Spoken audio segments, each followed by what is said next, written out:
solving the productivity puzzle. I'm sure we will have solved it by the end of the session. We have a very prestigious panel here today. I'm delighted to welcome our keynote first, which is Jan Mischke, who is with the McKinsey Global Institute, who's produced a very lengthy and very interesting report lately on exactly this issue. And we are delighted that he's agreed to come and present the main results of this. And after that, we will have a discussion with experts on this issue.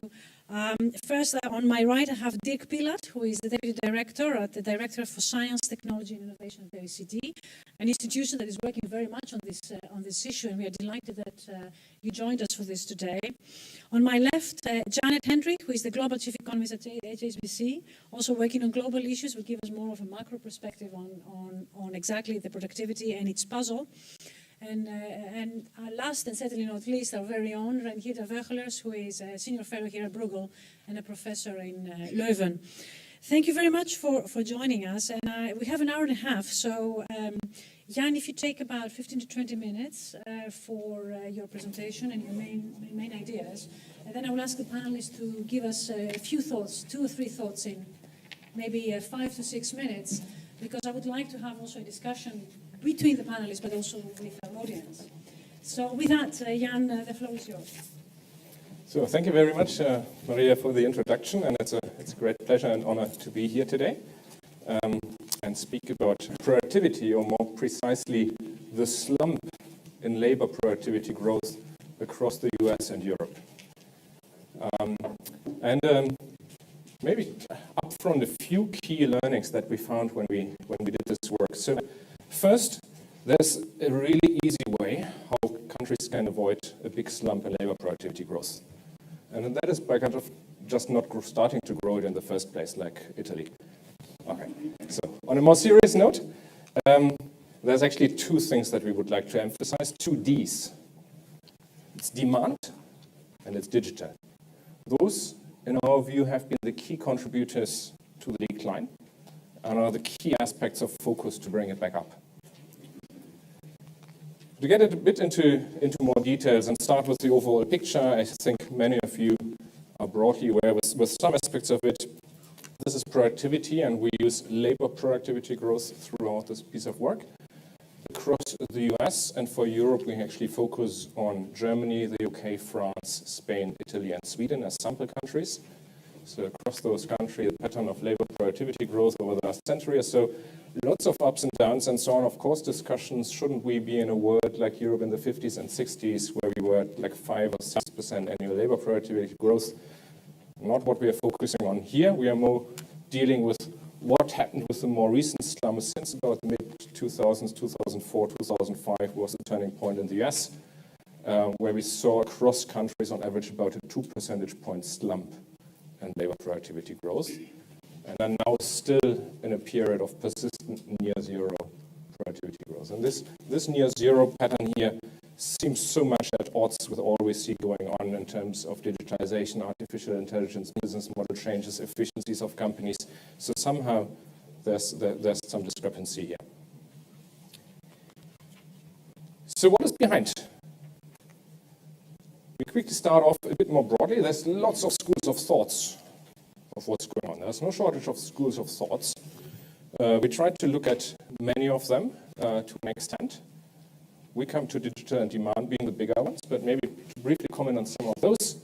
So mismeasurement, a huge issue. Well, we all know it. Probably getting worse, even though this is already where people get a bit divided on whether it's getting worse or not. But we see evidence of real productivity growth declines, so we don't look into mismeasurement any further. We stick with what is really real and observable. Mix shift to low productivity sectors, about a 0.2 to 0.3 percentage point drag on productivity growth for the last 10 years, for the last 30 years, for the last 60 years. It didn't get worse. It doesn't explain the decline. Techno-pessimism, really? And then increasing business concentration. That's an interesting one because that is a fact, particularly in the US. It is an issue for all kinds of reasons. It is not yet an issue for productivity growth. Even in the opposite, if you look at examples, automotive industry, tier 2 and tier 3 suppliers have been consolidating over the last decade or so. and that is a boon to productivity. They professionalize growth, globalize, export, and become more productive. And then I actually assume, so I will cover the other ones a bit more in the waves that I'm going to cover, but I assume we will also hear on some of them from the other panelists. So what is our view? What has explained the decline? Roughly 2 percentage points down.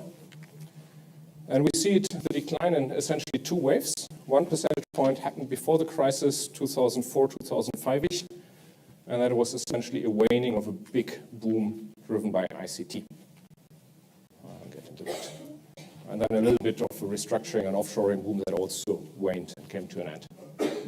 And then another roughly percentage point is from financial crisis after effects, which in many ways is all kinds of shapes and flavors of demand and uncertainty that have caused overcapacity, rehiring, or more radical boom-bust patterns like in the financial sector.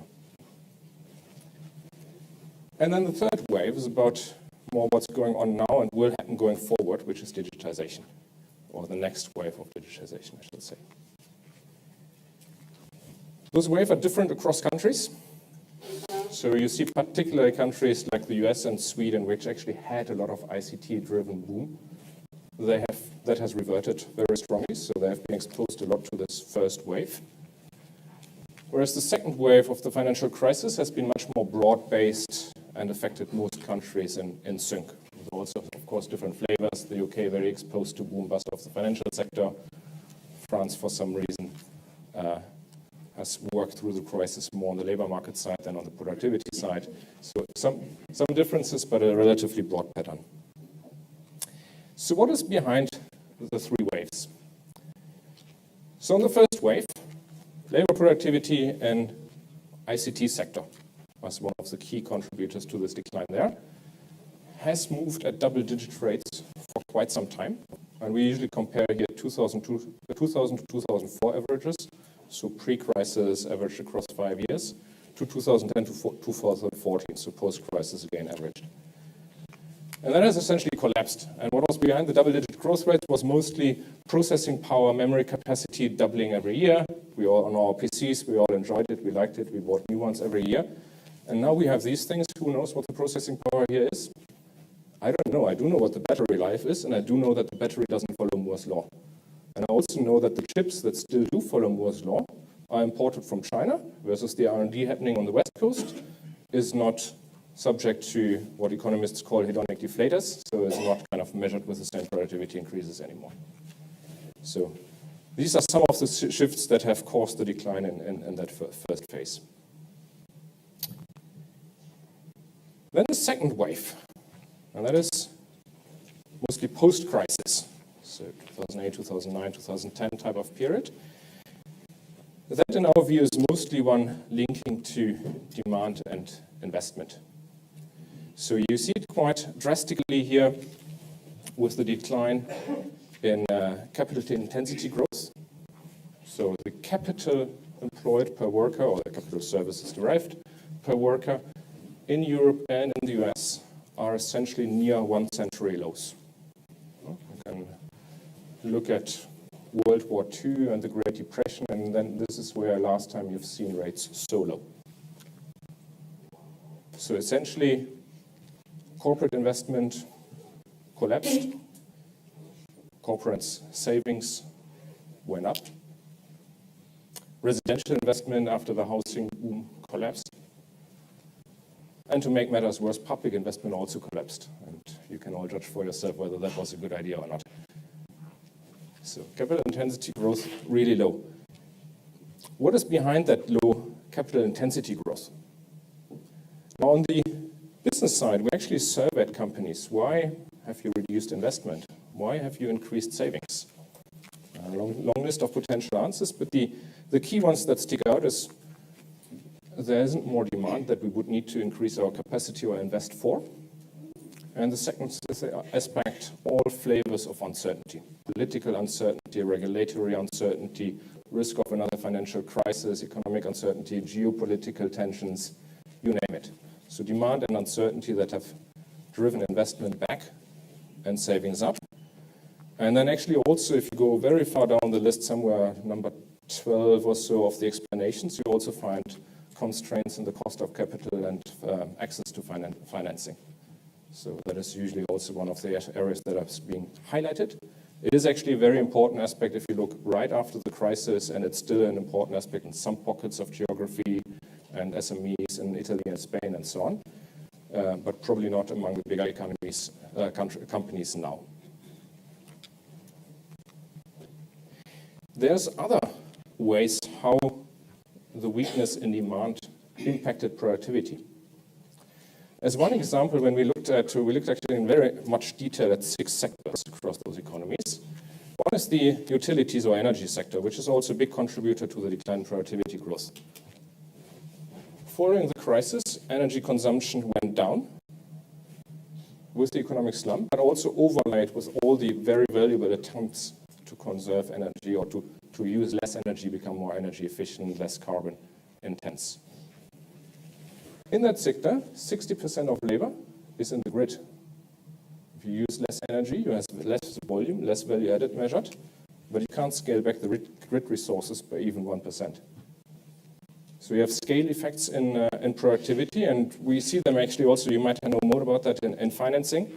Loan volumes in the UK pre-crisis grew by 12% a year. That stopped, roughly 0%, maybe picking up now, I don't know. But I guess you were also not able to scale back the resourcing in line with that because you still have the assets, the mortgages, everything on your books, you have to manage it. So lots of industries where scale effects matter. And also maybe to give one more flavor of how demand drives or has driven productivity, it's the shape of consumption and the shape of demand. As one example, automotive sector. In the automotive sector, there was a huge shift a decade ago or so to premium vehicles and SUVs. Those are more labor-intensive to produce, but they have also disproportionately more value in the eyes of the consumer. So actually that shift boosted labor productivity by about 0.5 to 0.6% a year in the sector, and that shift has slowed down. That boost is no longer. So various flavors and forms here on the demand side. And then the third wave on the way forward on digitization. Why do we see digitization everywhere, but productivity growth hasn't picked up yet? Is that all mismeasurement? No, it's actually not mismeasurement. And it's also not technology that these technologies are irrelevant and will never boost productivity. But it's 2 other effects. It's on the one hand, lag effects, and that's probably most pronounced. If you look at online retail versus store-based retail, and this is effectively looking at Amazon versus Walmart, so today's leader versus essentially tomorrow's leader, if you will, there's a factor 2x in productivity growth, or in productivity levels. So there's a huge difference. There's a huge upward potential, but it's still only about 5 to 10% share of online in sales. So we are still relatively early in the adoption curve. Give it a few years, and the impact will be roughly 1 percentage point contribution just from the shift to online every year in the retail sector.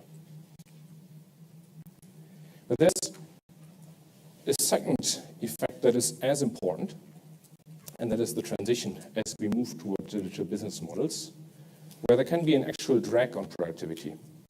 So to stick with the retail example, while online retailers are gaining market shares, offline retailers are losing market shares, are losing footfall in their stores, but they can't close them down.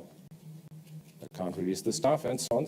So they actually see a drag, and you see similar patterns emerging across industries that incumbents for some time get attacked, and that is actually a drag on productivity. They have to invest in new ideas, business models, operations without being able to close down other aspects. And then at some form, banks will close all their branches probably, and will have that about 60% less resourcing for the same output, but not just yet. So with that in mind, where does that leave us in terms of the outlook and priorities of what to do? So first, in terms of the potential, particularly looking at the supply side of the economy, we're actually quite optimistic. We see a good kind of, say, base level of productivity growth around a percentage point from just continuing operational improvements, say, consolidation of small firms in construction or in retail and so on. And another about percentage point or so opportunity on top from continuing and accelerating digitization and adoption of digital business models. So that leaves us actually with a 2+ percentage point each year opportunity, which would be quite high by historical standards. Quite positive or optimistic outlook in terms of the potential. Where we have more question marks, but wouldn't pretend to have full evidence how it's going to play out, so I would call it more question marks, is what is happening on the demand side. So surely economic growth is back. Output gaps have been closing. Investment is picking up. We're really leaving the financial crisis in many ways behind us. So it's not necessarily a bad picture now. It looks all going up. But there are a few question marks on the long-term patterns of where consumption and investment as drivers of demand go. So I just highlight a few of them. The rising inequality. If you take the US as an example, consumption would be about 2.5% higher today if we still had the income distribution of the 1980s. That is because income has been shifting to those strata of the population that have a very low propensity to consume. They don't spend it. Similarly, of course, declining labor share of income by about 4 to 5 percentage points over that period, for instance, in the US. Much more of the economic returns go to capital, which will be a drag on consumption in some form. Or looking at investment, not only has investment collapsed after the crisis, but there actually has been a long-term declining trend. If you look at net fixed capital formation rates, so kind of net investment as share of GDP, those have declined by about 5 percentage points across pretty much any of the countries in our sample over the last 30 years, on a pretty slow and steady decline path. 5 percentage points of GDP, that is huge. It partially links to consumption, it partially links to aging, it partially actually also links to effects like rising depreciation of investment items like software and so on. Won't get too much into the details, but there is actually reasons to believe that investment might be weak at a time when consumption is also weak, which is not a good combination.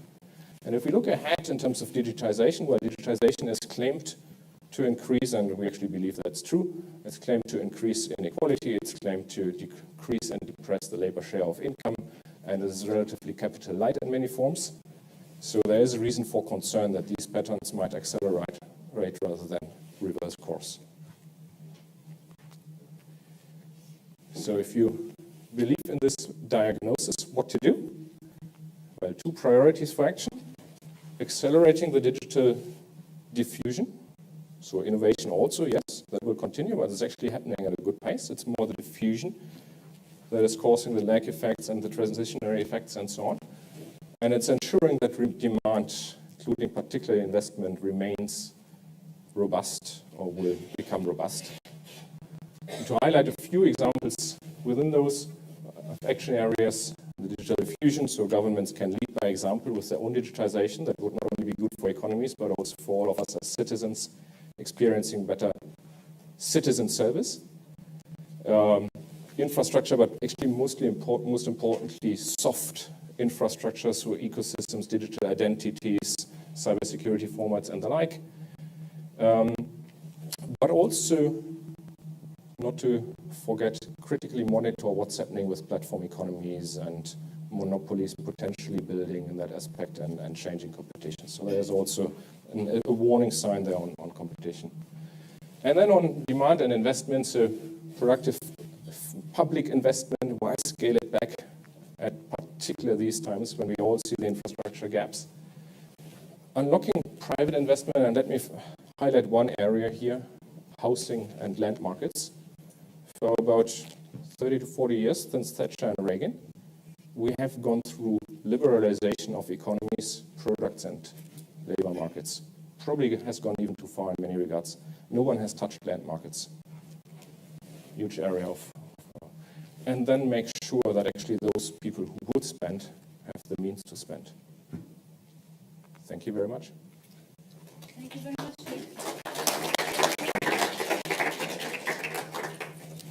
Lots of information and actually some good news, I think. It's quite interesting to see that the 2% productivity potential is actually, as you say, historically quite a big number, actually, given where we are right now. I suggest we go straight to some of this commentary and then we have time for discussion. So may I ask, Dirk, if you could give us your priorities on the issues that we heard from Jan? Sure. Now, first to say that very good to see this piece of work. I mean, this is a topic which we are currently doing quite a lot of work on at the OECD as well. I think we're all trying to figure out, well, why do we not yet see the impacts of digital economy on productivity, and why has it slowed down so much? I think a lot of agreement, actually, from my side to what the McKinsey work is doing. I think I'll probably, particularly, I think I like to focus on the demand side, which I think is important, which you don't always see that much in the discussion. I have 4 quick points. I'll do one more than 3.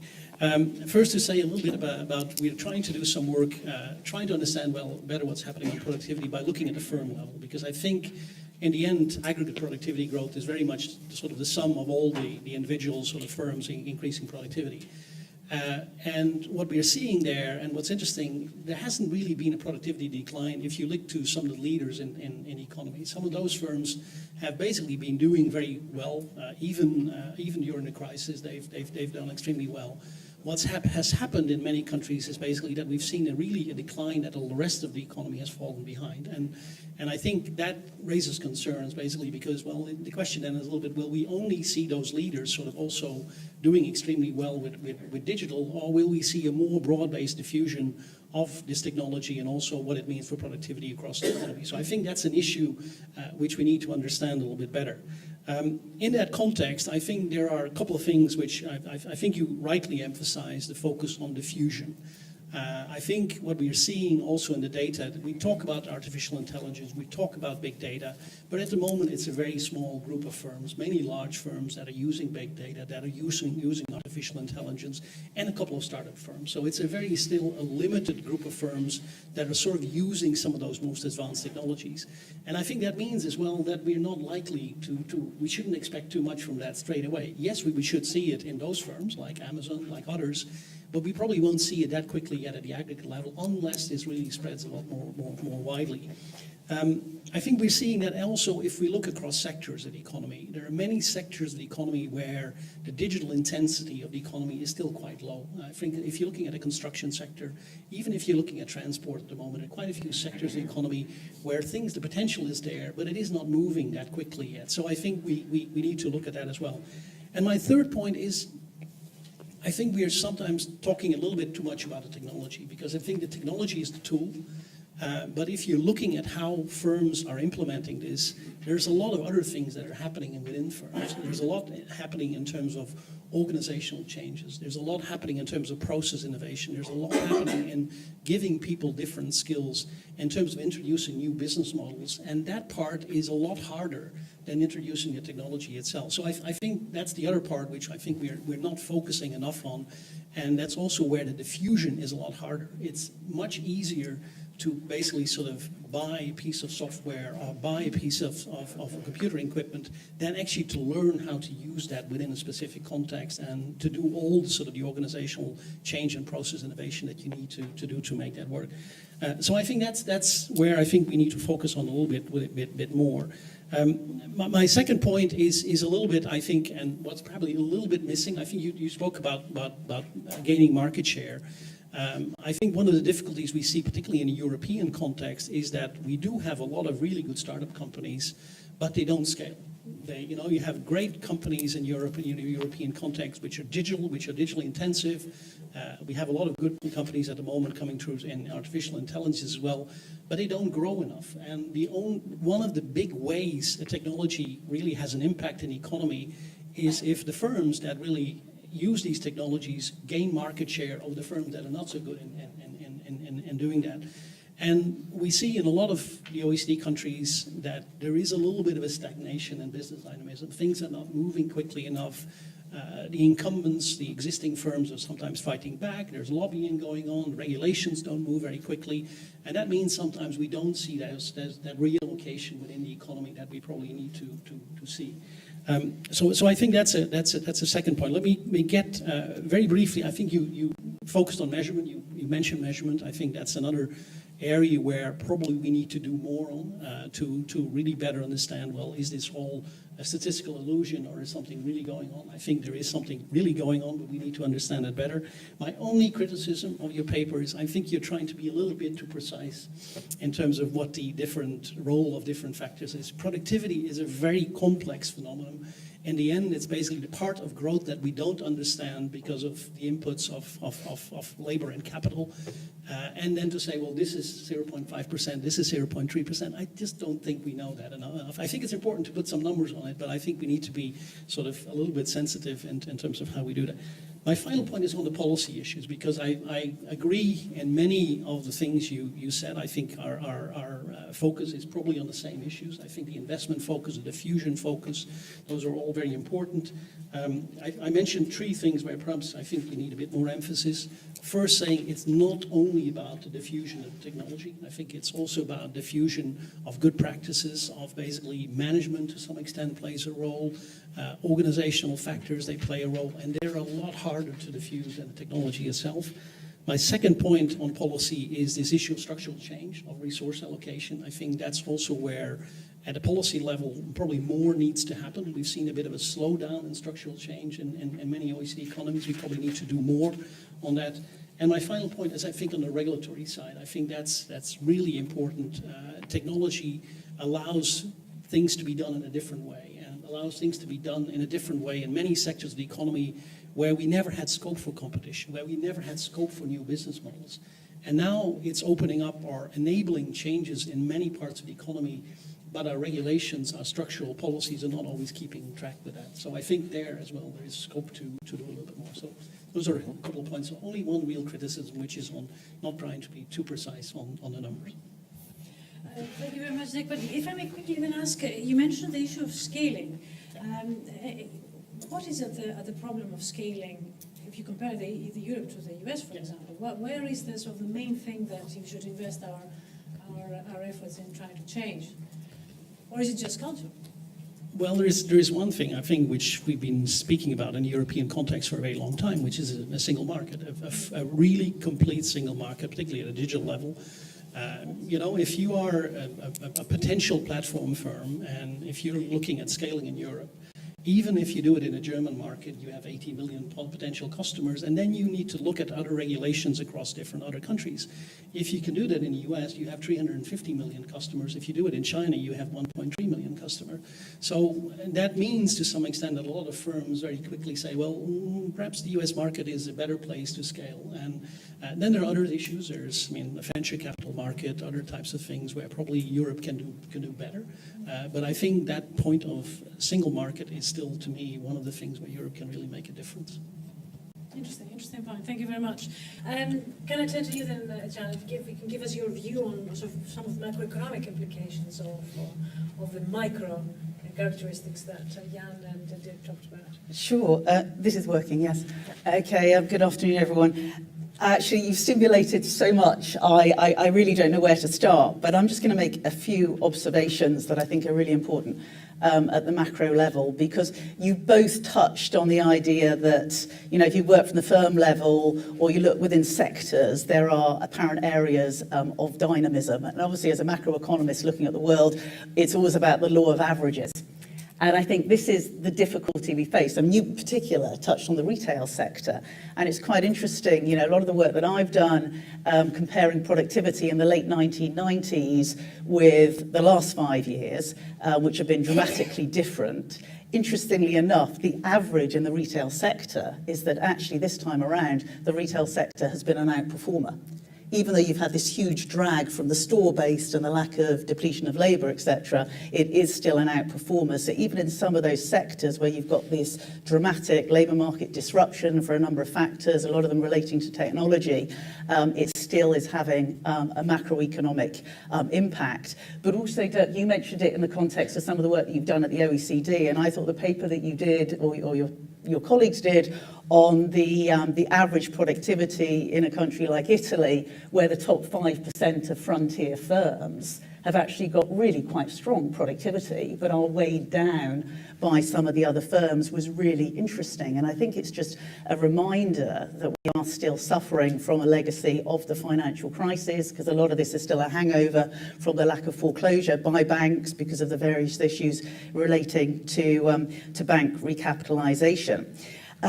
But I also wanted to make the point, and again, it partly relates to the measurement issue, and it always comes up to the issue of how do we measure well-being? How do we measure GDP? Is it still an appropriate measure? Is productivity an appropriate measure? And actually, we touched on it to some degree with your mobile phone, and how do you measure the advancements in that on the pricing side? Because some of the companies that we now see evidence of using technologies, it's not just the large firms. You know, in particular, I know of a company, a robotics company, that makes artificial limbs for children who've had amputations or are born without limbs. Now, these are 5-year-old children. And it used to take 2 years, or 3 months it used to take to make an artificial hand for someone, and it cost tens of thousands of pounds. So they didn't make them because in 3 months' time, that 5-year-old child had grown. Now you have a situation where they do a 3D scan, they put it into their 3D print, and they can make it in 2 days. And academic institutions all over the world can download the software. It's all open source. They can modify them. They've got open source arrangements. George Lucas gave them the license for Star Wars hands or Frozen hands. And a 5-year-old child being able to suddenly throw a ball, you can't measure the well-being or the productivity because it doesn't have a monetary value associated with it. And I think that's it raises a whole load of broader issues that we're probably not going to have time to get into. But then I just wanted to extend the debate a little bit. Jan, I think probably all of your work related to the US and Europe. I think you were quite clear on some of that. But I think there is also an issue of global productivity growth. And at the most macro level, I think we probably do need to mention China because of the impact on inflation. I think a lot of the debate in the West is that this has been a very job-rich but productivity-poor recovery. I would argue that one of the reasons it's been such a job-rich recovery is because labour has been so cheap.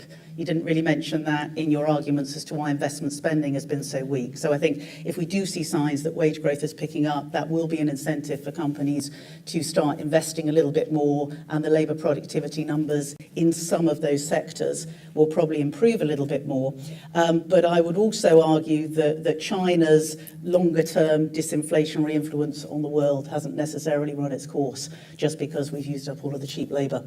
Because if you look at some of the proposals coming out of China in terms of their China 2025 industrial strategy and their plans for robotisation just by 2020, I mean, if the numbers that, the Bruegel numbers in that excellent paper on robotics recently, which measured that for every additional 10 robots per 10,000 workers, that lowered the employment to population ratio, I think, by up to 0.2% of GDP. Well, China's planning to raise its number of industrial robots from 68 to 150 by 2020 in the space of 3 or 4 years. So it will be about the productivity element of that, but also the broader global disinflationary impacts if the next stage of China's growth on the productivity side extends in the way that they expect it to. Because if you look at China's productivity growth in the last decade, it's been very rapid, but it's still only 25% of the level in the US. So I should probably stop there. No, but yes. Well, no. My point is being that there's still plenty of scope for catch-up just by absorbing a lot of the technologies that we are already using in the West. It's just that the way that they are putting it into place. It's not just that China wants kind of to be the tech supremo.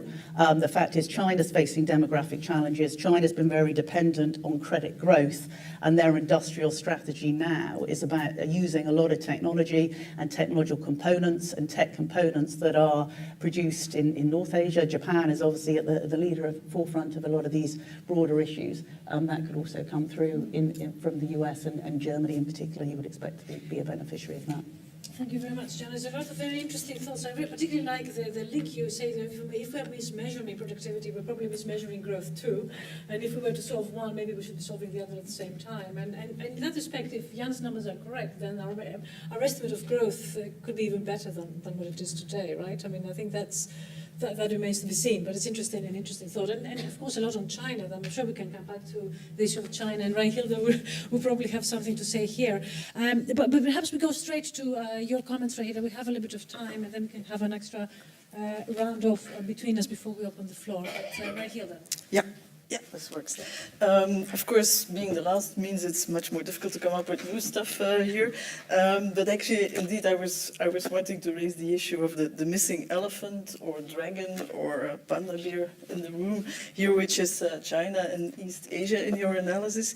It's important both on the demand side, because it's a very important source of increase in demand, but also on the supply side, it is increasingly important source for our companies for knowledge and innovation, because it's really rising as a science power. It's also training a lot of STEM profiles here massively.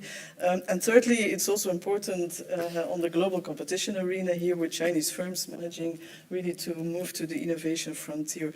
And this holds particularly in some targeted areas where China can easily jump to the frontier, often also supported by policy.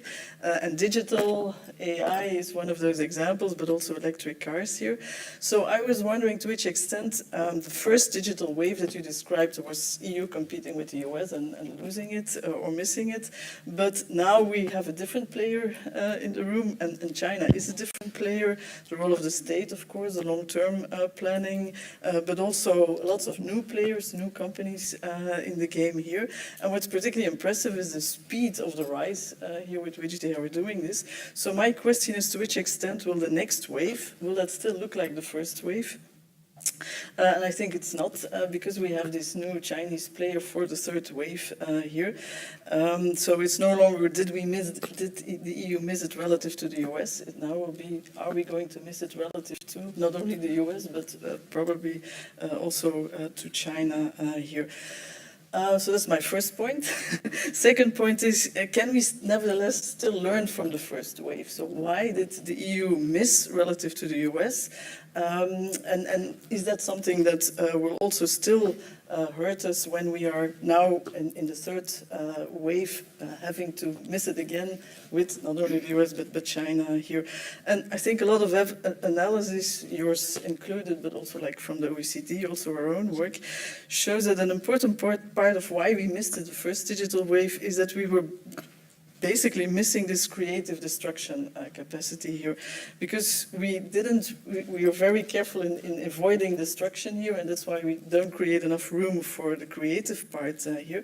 So Europe is much more specialized in going for incumbent incremental improvements, both in its existing large companies, but also in its SMEs structures here, rather than going for the new firms, the new markets, the new entrepreneurial drastic disruptors.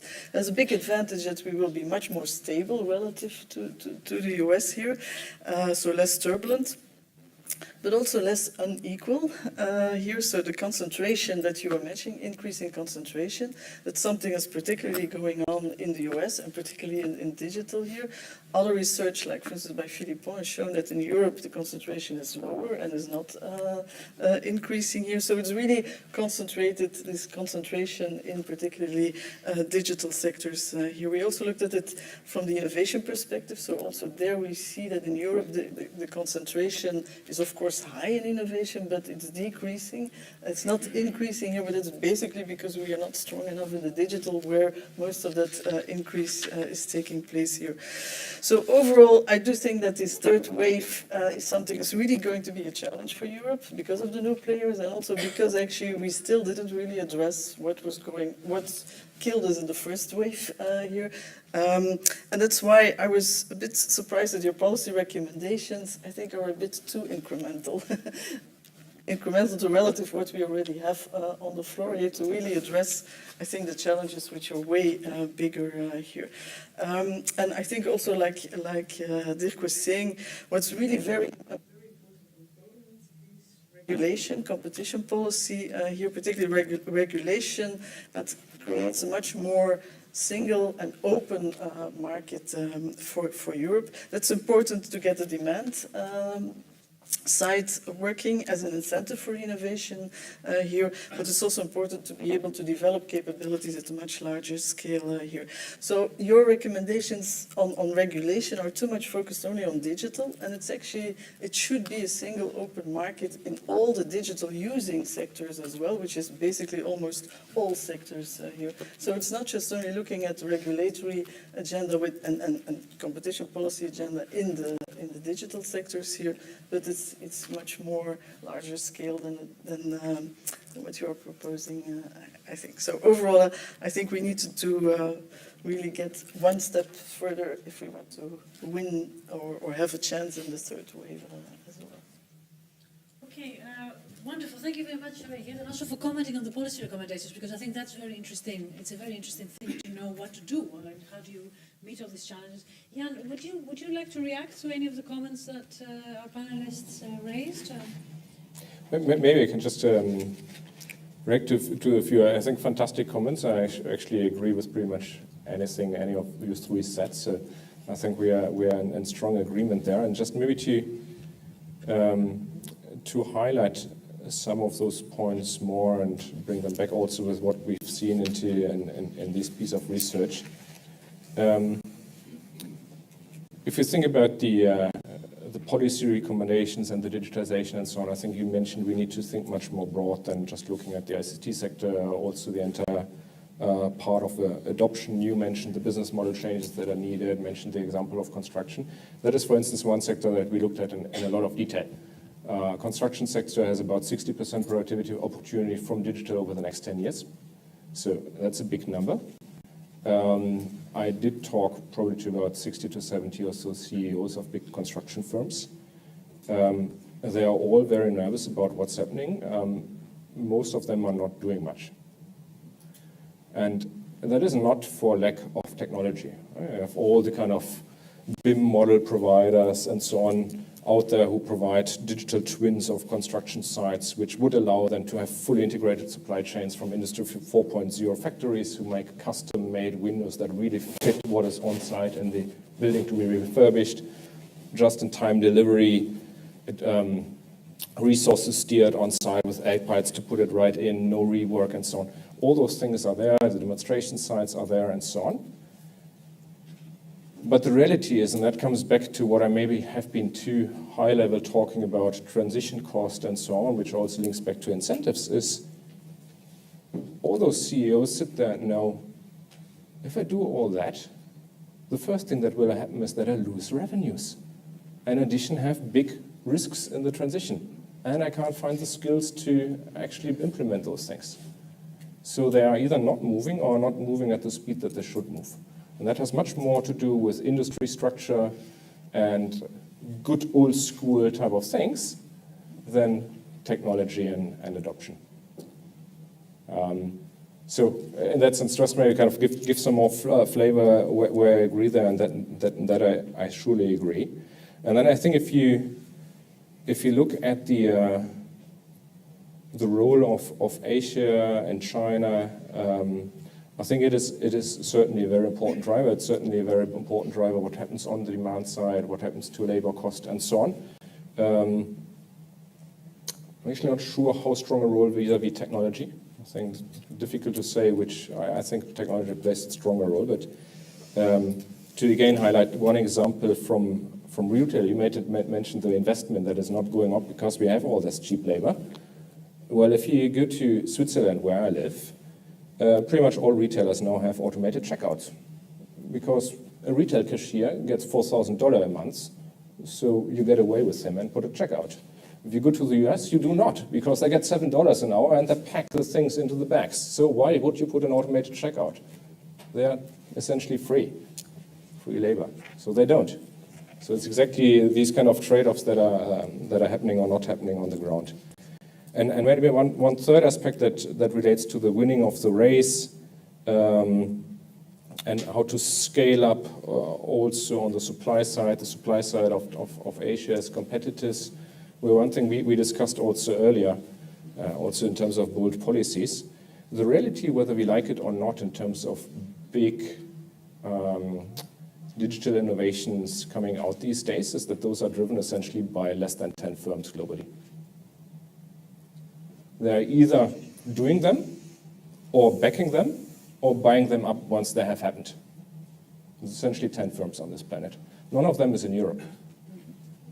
And I leave it up to everyone to think about what we can change there. Can I bring two issues that perhaps you can comment, because they link to the discussion on productivity. And the first one is, particularly if you're talking about the digital era, the issue of taxation, the uncertainty of how we're going to tax services that are digital. And what is that going to do? First, the uncertainty of how we're going to do it, and then when we do it, in whichever way we do it, how is that going to move incentives? That's one. And the other one, which is very much in discussion right now, is the issue of protectionism. You know, you're talking about scaling up in an environment where actually we're going the other way. We're going to be closing down, and everyone scaling up has nowhere to go. I mean, it's a threat for the moment, and I hope it remains only just a threat, but it's a real one, and there is tendencies that may produce very real disincentives for innovation. Any comments on that, in particular on the macro side, because that's actually where this is played out, both the taxing and the threat of protectionism. I'll let someone else take the taxation one. But on the trade side, I mean, I think that the points that I made on China are obviously important. I mean, at the moment, it looks like we're going to get some kind of near-term partial resolution, or at least temporary resolution on the US-China side.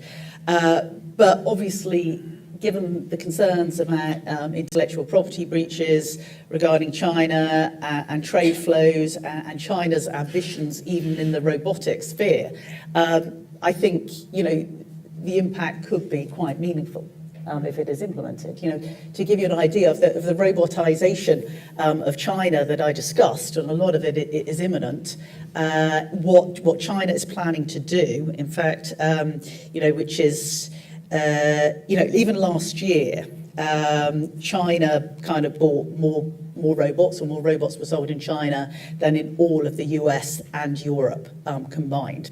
And about a third of them were produced in China, but a lot of those components came from elsewhere. So it could be, you know, we always tend to look at the bilateral flows, but the supply chain impact elsewhere through Japan, Korea, Taiwan, Germany, Sweden, US, indirectly, even if it's just a tiny component for some of those robots that needing to be built, and that's just one example, would be quite meaningful.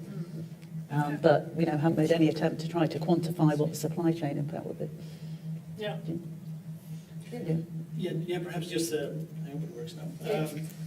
Just two things. First, I think on the tax side, I mean, we have a big project at the OECD, which is called Base Erosion and Profit Shifting. This is basically, it's called acronym BEPS, and that is really working across countries. It's also linked to G20 work to try and basically, well, how do you deal with tax in the global world at the moment, and particularly how do you tax companies, digital, I mean, there's a focus there as well on digital taxation. I think the big difficulty we have at the moment, we don't know really always where value is being created. We don't know, you know, if you are a global firm, where exactly, and particularly as a digital firm, where is the value being created? So there's a lot of focus on trying to understand that and see whether we can get some agreement across countries on how we deal with that. It's a challenging issue, but there's a lot of work on that. The other issue I wanted to mention, your focus on protectionism. I think also the digital economy raises quite a lot of issues, new issues for trade. I mean, it raises new issues because we can now trade in ways which were previously impossible. We can now, I mean, there's a lot of discussion on data, on flows of data across countries, but also we can trade lots of services in digital ways. And I think still our trade policies in certain ways are still catching up with that because it leads to new issues. It leads to new issues that are on the agenda. So next week we have a ministerial meeting at the OECD, and well, a lot of the focus there will also be on how can we look at these issues together? How can we work on those issues together? And there, the digital side, I think, is a really important one to work on. That's right. Thank you very much. Can I hear any quick comments before maybe we just three very quick comments. So we emphasize a lot the digital technologies as a disrupting technology here, but I think the problem is broader than just the digital technologies. Is any new technology here, I think we having this creative destruction problem here. Like when you mentioned the construction, There is also lots of new materials, and there you have the same problem here. So only focusing on digital would be, it's more general. It's really this creative destruction, the failure to really address these drastic innovations here.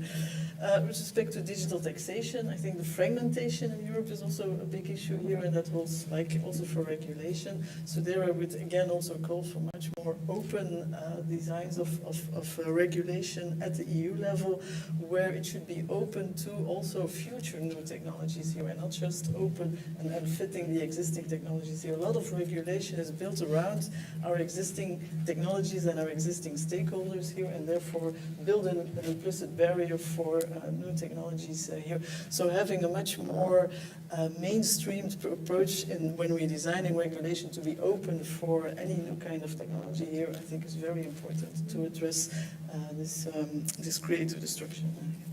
Okay, thank you very much, Hilda. Okay, if there is, suggest that we open up the floor for questions. We can probably gather a few questions together and come to the panel, have a few rounds. So I see now 3 questions here. 4. Okay, on the second row, the gentleman in the second row here. Yeah. Yeah, do you want to come? yes, thank you. No, I had a couple of questions actually. First one about McKinsey. Sorry, can you introduce yourself? Please? Oh, sorry, I'm Erik van der Merwe from eCyber, which is another think tank here in Brussels. No, I was curious about your thoughts about labor productivity, and in particular the development of labor productivity, because as an economist I would say I'm more interested in total factor productivity. I know it's much harder to measure, but I also know it's much more important for potential economic growth. And I was thinking, like, where do you have that in your calculations, and how do you have any thoughts on that? The second issue is about the OECD, because I agree that there is a sort of a narrow definition of technology and a more broader definition of technology. And if you apply the more broader definition of technology, such as management or competences, inevitably you're sort of moving into the more services areas. And I was thinking, what are your thoughts on the services economy? How do you perceive where future potential productivity growth is coming from? Is it in your case, or in your thoughts, still manufacturing, or is it also a large chunk from the services economy, in particular the sort of digital intensive services sectors? And that leads me to a third point, which is precisely on protectionism, because I think protectionism or digital regulation is in particular important. For example, we have a study on European digital services, and we precisely see that those economies within Europe that are digitally more protected are the ones that underperform their potential in terms of digital services trade. And I was also wondering, what are your thoughts on that, for example? Okay, thank you very much. There's a question there in the third row. Yes, Christian Hedberg from the European Commission. I work in the private office of Commissioner Bieńkowska, responsible for, amongst others, the internal market, industrial competitiveness, these issues. Many thanks, first of all, for a very interesting, timely discussion. Not a new discussion, I might add. There are old friends here, Fabio Colasanti and others, who used to work on these issues in the Prodi Commission. In fact, I worked with Fabio on the very similar issues in the context of the Lisbon competitiveness agenda. And at that time, our thinking and work was informed largely also by work that had been done by McKinsey and others. There was a famous book at the time where this McKinsey work had been summarized by Bernard Lewis into a book called The Power of Productivity, which I think is still a worthwhile read. Very quickly, two points. No issue with demand and digital diffusion. I think these are very relevant issues. I would be a bit more cautious in assigning 50% explanatory power to these two broad categories.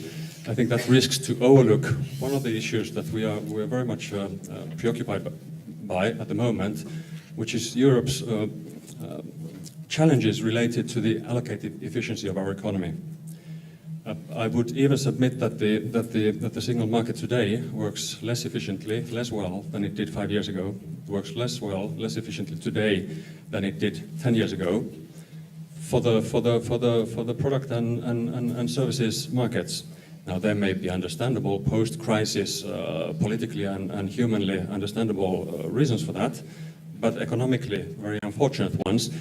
If this were to be the case, if this were to be true, that the single market today works less well than it did 5 or 10 years ago, this is very, very unfortunate. If you then project that to the situation where we have pumped historical amounts of stimulus into the economy, and the underlying product and services market is not allocating that stimulus to the best uses, I think we're talking about a very, very large issue, which I would submit is on a par in terms of explaining the present productivity challenges, on a par with the digital and demand issues. By the way, applies to the US as well. We too lightly look at the US as a continent-wide single market. For the digital economy, perhaps, but for the traditional goods and services markets, it's a patchwork, subdivided at state level, just as is Europe. And I think US is having very real issues related to the allocative efficiency of their economy. And you, in your presentation, put a sub-point on business concentration. And I think that's something that is worth looking into, probably even more so in the US than in Europe. Second quick comment just on a possible explanation why we don't see the productivity advances commensurate to what we think we observe around us. Some of you may from time to time meet with Robert Atkinson coming from the ITIF from Washington, DC. He often refers to the fact that our GDP measures have difficulties to deal with free. I think Janet was making a little bit a similar point here, but the fact that many of the web-based applications that are clearly enhancing our life quality are not being monetized and don't show up in our GDP statistics, and therefore will not before we get the methodologies right, will not show in the productivity development either. I don't really know what to do with it, to be honest, but I think intuitively it probably captures something and is worth looking into. But many thanks for a very timely discussion. Thank you very much. Let's take one more question here at the front and we'll come back. We have a little bit of time. Come back. Here, the gentleman.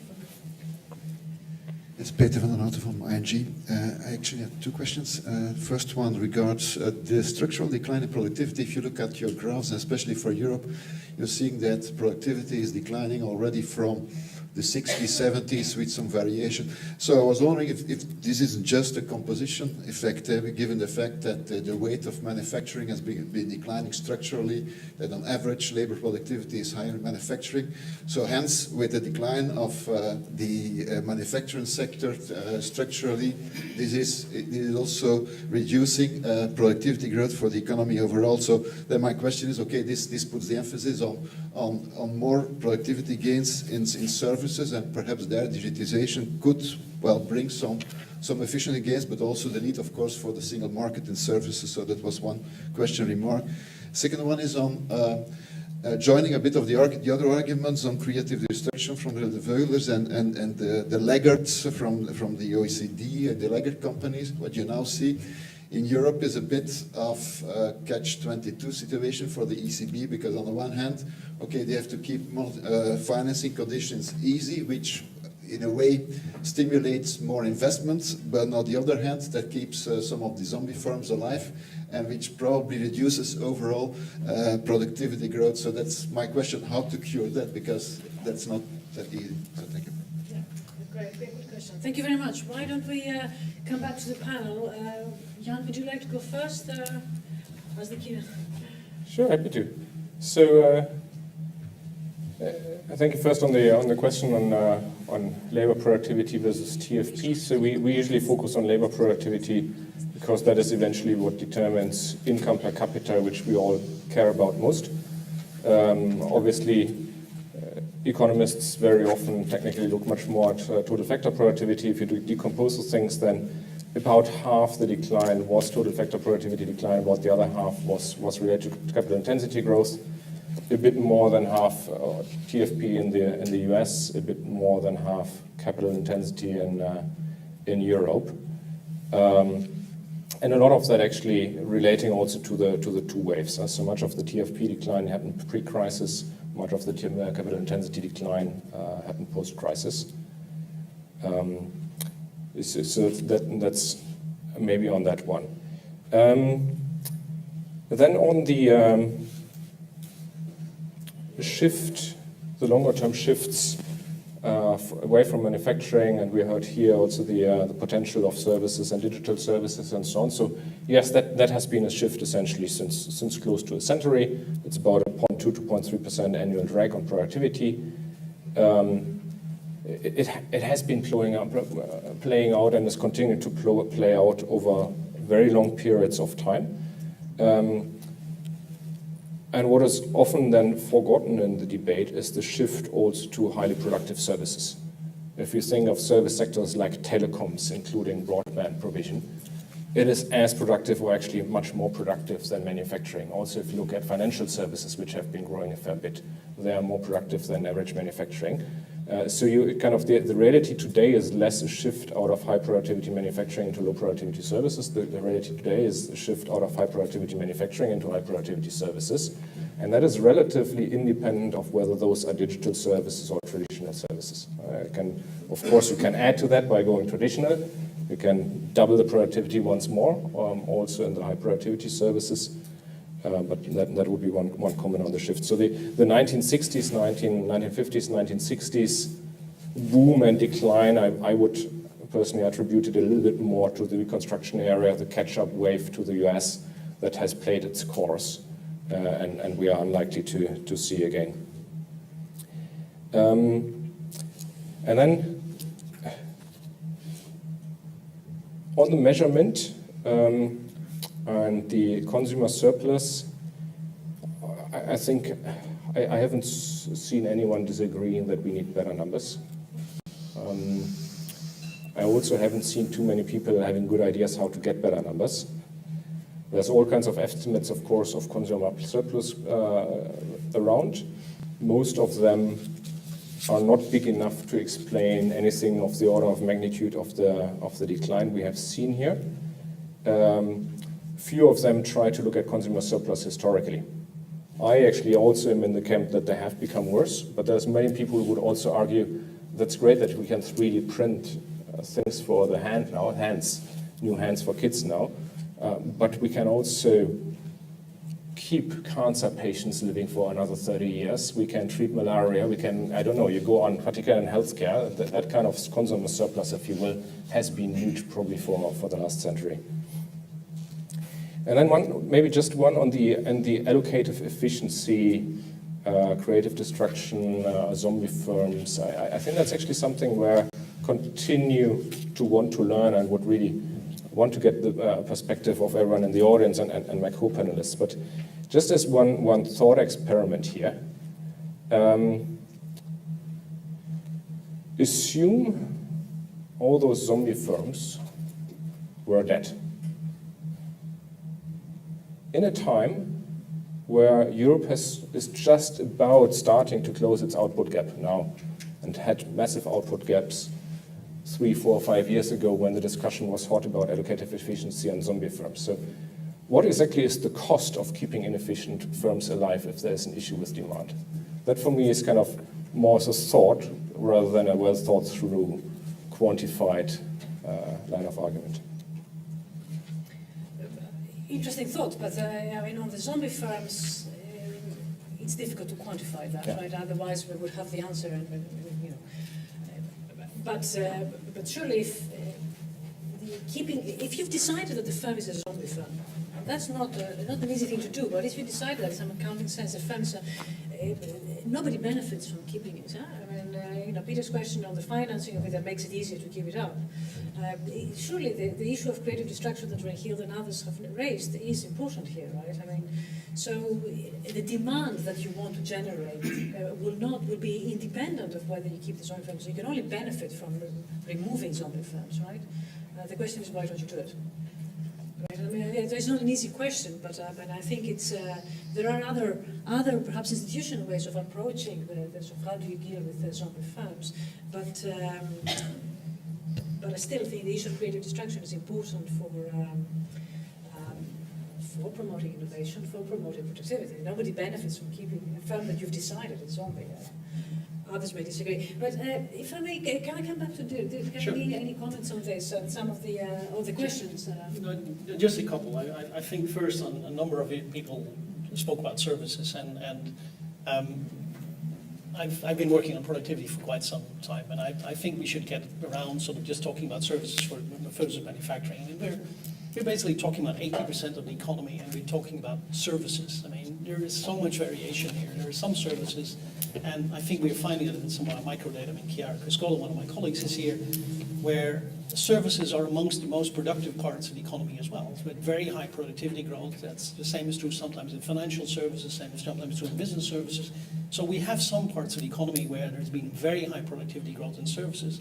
Then we have other sectors in the economy where there's been very little, partly perhaps because we don't measure it, but where there's been very little. So I think we need to go a little bit more in detail and talk about services in a slightly different way, because there is a lot of variation in services, and yes, there are some commonalities, but we need to go a little bit more detail. One of the interesting things which we found when we are looking at services is that services actually seems to be a part of the economy where the issue of scale seems to have less of an impact on productivity. And Chiara's team has done some interesting work on that, looking really at the micro level. And we typically find with manufacturing, if you have larger firms, they have much higher productivity. If you're looking at services, there are many firms where basically even smaller firms can have very high productivity already, which is interesting because it raises new ways about how we think about productivity. And I think we need to go a little bit in more detail there, and that's something which we are currently planning to do, to look in much more detail in services, because I think we need to understand. Is there intuition behind that result? What's the well, intuition? I think partly because, particularly if you're thinking about ICT services, in a sense you can have, you can have scale without actually having a lot of people in a company. You can have firms that reach a global scale without necessarily having lots of, we have that with WhatsApp, we have that many firms which actually have very few people working for them, but which have a global scale, which are very, very highly productive. So there is a bit of an issue there. I think on the measurement side, I think even going beyond the issue of consumer surplus, that part of the benefits of digital technologies that we're not picking up, there are some basic things as well, which is basically we don't measure prices very well. And the issues there, sometimes we know it can be done, but it's very expensive. And that's the big barrier, I think, that many statistical offices face at the moment.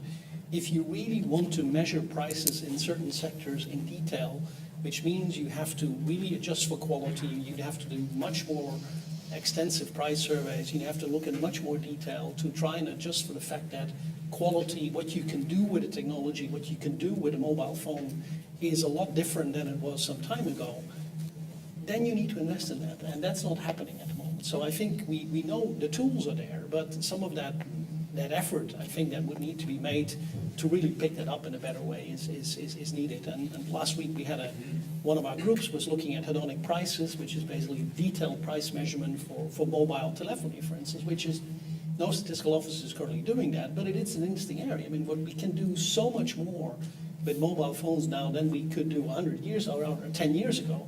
But we're not picking that up very much in the price measurement. And that, of course, also has an impact then on how we measure productivity. My final point, perhaps, on the zombie side of things, I mean, I do think, and I think it's a good point, and we actually had a conference at the OECD with the IMF and the Bank of International Settlements in January, which was looking a little bit at some of those issues. I do think, again, the issue of competition and sort of giving scope for these new companies and creating more pressure, I think, on the zombies is one way of doing it. But I fully agree. I mean, there is an issue there. Thank you, Dick. Janet, would you like to pick on? Yeah, actually, it's more just, excellent responses from both panelists already. And yeah, I totally agree with what you said about measurement, but obviously a lot of people are looking into this, and certainly in the UK, the person that's most often cited about it is Diane Coyle, has done a lot of work on this. And, she also, she's come up with various measures, but I think one of her broader conclusions is a broader one just for policy making, that just GDP is no longer an appropriate measure for setting policy. inequality, that at a minimum, policymakers should be looking at growth in median incomes, which feeds back to your point about income inequality. We get back to this idea of the law of averages, the likes of, you've got a few, 10 companies, I think you mentioned, where revenue per employee is over $1 million. But they employ remarkably few people, and the trickle down is a lot smaller. And we've seen it in the West for a long time, and increasingly we're seeing it in parts of the emerging world as well. If you call Korea an emerging economy, it's not really, but electronics, semiconductors, that's been the rapidly growing part of the economy. The trickle down into the broader economy is now a lot weaker as a consequence of it. But the question I suppose I wanted to raise, it was a response to this one, the compositional impact of productivity. And you mentioned construction as being an important sector where there is the capability, there is the technology. Who knows, maybe we need a generational shift in the management of some of these firms. It's quite clear that there is this generational acceptance of moving towards different technologies in some of these industries. But you didn't mention healthcare other than in your comment regarding cancer treatments, etc. And when you look at healthcare, or my comparison of the 1990s with the last 5 years, education and health stand out as the two sectors that were really low productivity in the late 1990s and are really low productivity now, remarkably enough, over the last 5 years in the US. Surely education and health are two sectors that should be at the forefront of the next stage of productivity acceleration. Is that fair? It's also probably the two sectors that stand out for being not only badly measured, but not measured at all. It's simply at wages. So if US productivity is low in education, it's just because they pay their teachers not well enough. But I agree. I think the productivity potential there is huge. We haven't looked specifically at this at those sectors in this effort, but in many other works, it's gigantic. Yeah. The opportunity is gigantic. Interesting that you raised this. But Rahilda, your response? Yeah, I'd just like two points. So one of the composition effect, I think we need to look beyond just sectors, and particularly aggregate sectors like business services or digital services here. We really need to look even within the sectors to which are really the growth segments, and the composition within the sector towards these growth sectors will matter a lot. And even beyond that, it's actually the composition of firms here which really make the difference. So particularly, so we know that our own few leading companies, new young leading companies, they do as well within their sector compared to US or Chinese, but we still have not enough of them here. So it's the decomposition is really at the firm level, not so much at the sector level here. It's missing the right drivers at the firm level, which will create the growth opportunities here. So I would not focus too much on sector. It's really much more generic and structural. It's missing the companies at the frontier, not having enough of them. And then another point is actually a question also to you, Jan. So we were discussing the fusion of technologies. Why is there this lack of adoption here, and also the fusion of management practices? Actually, the sector of business of consulting is actually helping companies to adopt the latest technologies and adopt the latest management practices. Do you have some responsibility here? Why our companies are not? Maybe over a coffee. Okay, but we have a little time for one round of questions. There were questions, yes, on Marek, there and there. Yeah, okay. Oh, and one of them. Okay, we'll just take 4 questions and then come up to that. Marek Dąbrowski-Drugel. I have 2 comments. One is on demography. You touch upon this topic when you talk about investment, aging factor, but I think it may go much further, not only volume and structure of investment, but probably also impact on the TFP, and definitely impact on volume and structure of labor force. And one can say that European, or for example Japan economy, when they face physical shortage of labor, this may boost them to automation, robotization, but I am not sure that this kind of forced substitution really will help in improving PFP, especially in global scale. The second comment concerns exactly this problem of global allocation of resources. In 1990s, we had some important, I would say, reform in global scale, like successful completion of Uruguay Round, or rapid financial globalization, or inclusion of large part of developing world like China, India, Latin America, former communist bloc to the global value chains, but not so much progress since then. And when you mention, for example, political uncertainty, I would translate this also in increasing trade barriers, even if I would say the current rate of protectionism will not materialize. Still, if investors look forward, they may be not sure about this, and they may, add to some cost of trade costs. So, and also, most of this global trade deals, they only marginally touch service sector. Of course, financial services were part of globalization, but many service sectors were not. So I would like to see your comments on this. Thank you, Martin. One question to add, and we'll go around the room.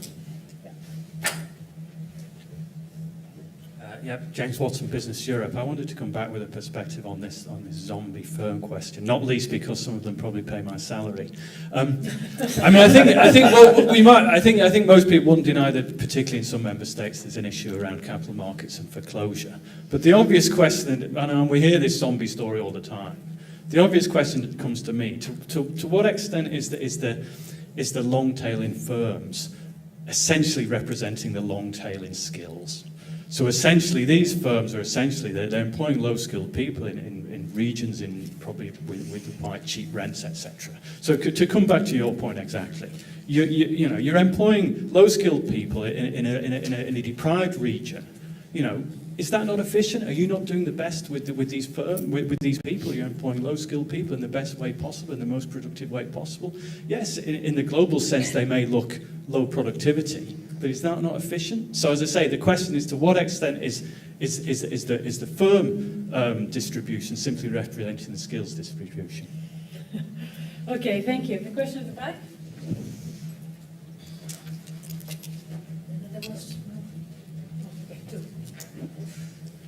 Hello, thank you very much. I'm going to go aside of zombie and GDP measures, but I'd like to know whether I understood you well. I have the feeling that your presentation is telling us basically what we have made in the last 10 years, politically speaking, is wrong. Basically, you told us that public investment is too low. We have cut public investment because of austerity measures all around Europe. And you have told that there is not enough demand, and you translated it rightly as a wage share declining for the last 30 years. And we have been told in the last 10 years we are not competitive enough. Then you have to decrease wages to make structural reforms and stuff like that.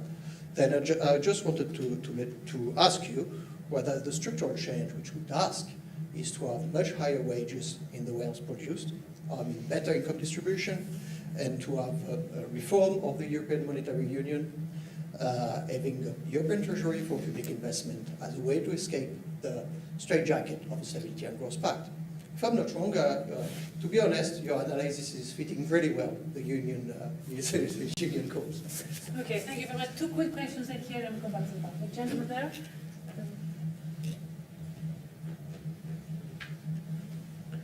You don't have to react to everything, huh?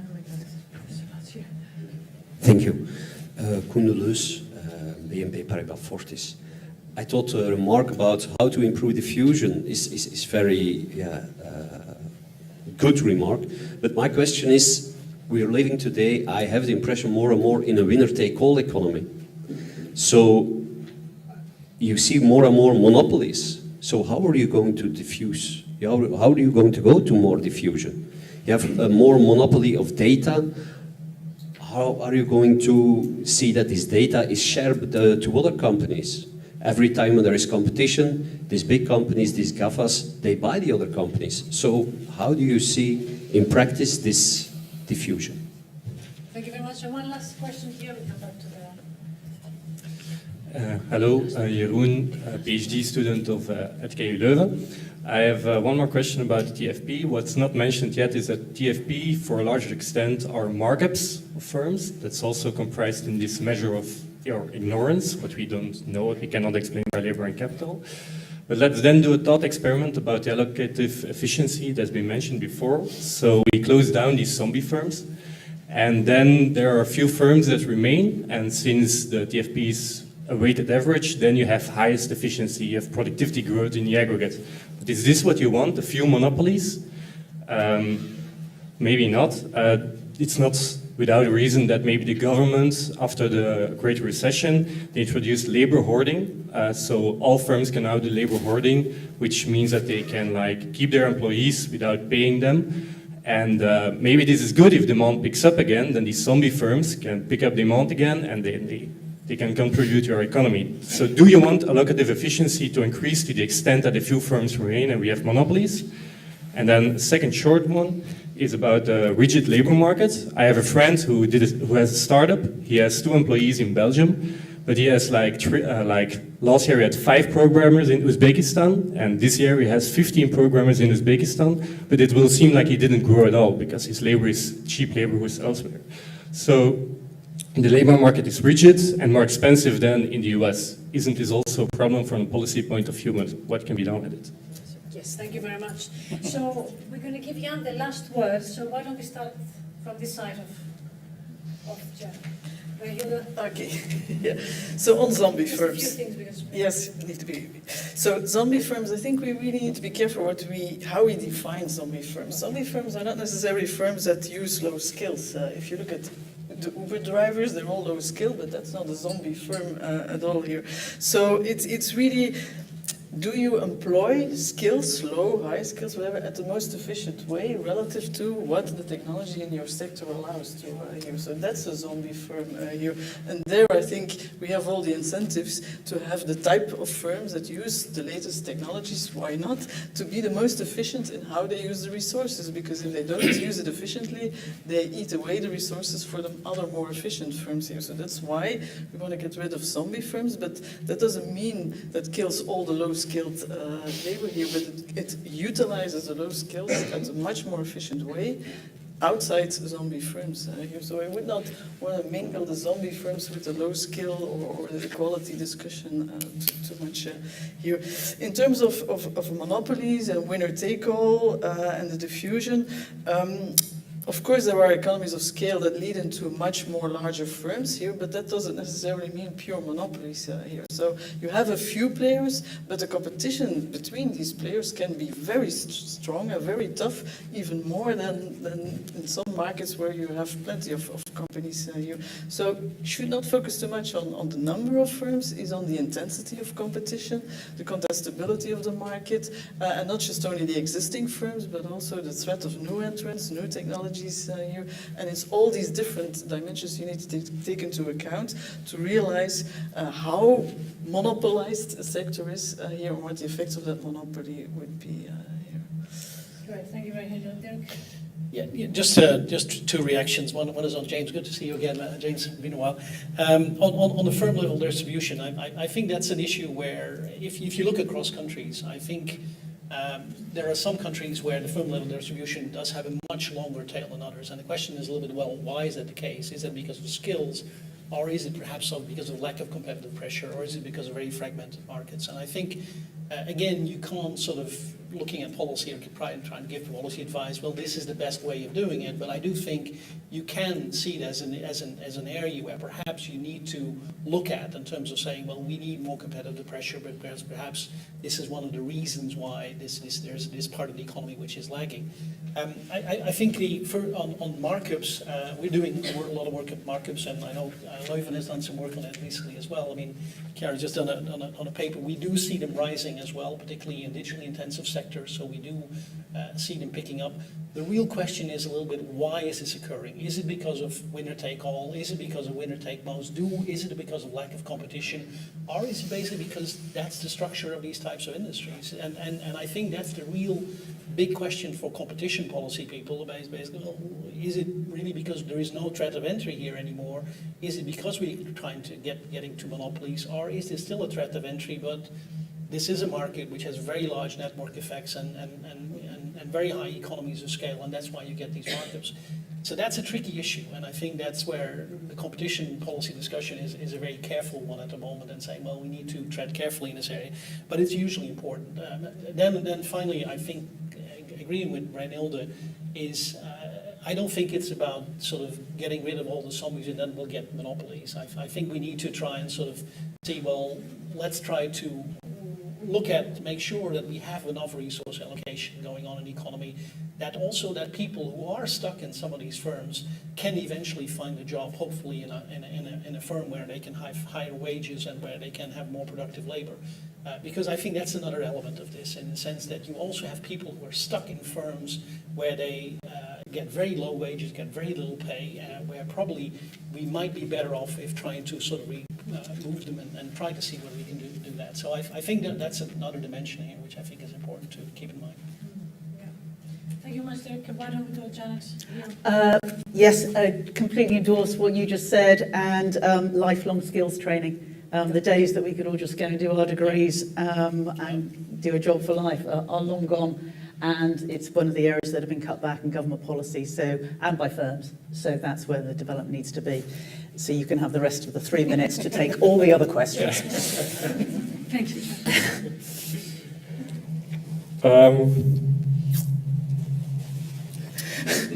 Was that your heart? Was that like the signal that we are about to end the session, I guess? Yeah, I think maybe rather than going into the individual questions, you have already answered and taken many of them. My sense is this discussion is a great reminder how complex an issue productivity growth, the slowdown of that is. I think there's lots of explanations, many things that need to happen, both on the explanatory side, starting with better measurement, as well as on the policy side.